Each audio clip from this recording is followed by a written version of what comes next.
से है आपको जब लहसुन सही रीज़नेबल प्राइस में मिल जाए या आप मार्केट जाते हैं तो आप इसे आसानी से ले सकते हैं, परचेस करके आप ले आएँ और इसे अच्छी तरीके से साफ़ करके और फिर आप इसे पीस सकते हैं। अलग अलग तरीके हैं पीसने के भी, तो हम पहले से आज छीलने का तरीका देख रहे हैं, बता रहे हैं आपको।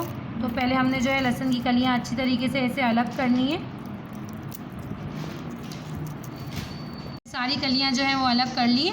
अब हम इसे एक बर्तन लेंगे पानी का और उसमें जो है सोक करने के लिए रख देंगे 10 से 15 मिनट, ताकि ये सॉफ्ट हो जाए इसके छिलके। तो मैं इसे पानी में सोक कर दूंगी। अभी ये इसे पानी में मैंने सोक करके रख दिया 10 से 15 मिनट्स तक। तो ये आप जो है इसे बड़ी आसानी से आप जो है लहसुन आप छील सकती हैं। ये देखिए ये सारे छिलके जो है सॉफ्ट हो गए, इसलिए बड़ी आसानी से ये छिल जाएंगे।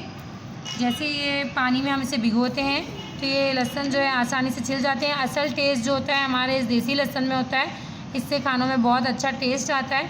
तो आप ये लाएं और इसे घर में छीलें, बाज़ार से छिला हुआ लहसुन इस्तेमाल ना कीजिए, या बाज़ार के पेस्ट भी मैं रेफरेंस नहीं करती। मैं खुद घर में ही जो है वो लहसुन का और अदरक का पेस्ट जो है मिर्ची का वो तैयार करती हूँ। आप इस तरह जो है एक एक लहसुन का जवा उठाते जाएँ और उसकी कली जो है वो हमने जो खोल के रखी थी बहुत सॉफ्ट हो गई है। देखें सारा लहसुन एक ही दफ़ा में पूरा ये छिलका जो है उतर जाता है और हमारे पास ये बिल्कुल सही लहसुन है वो आ जाता है।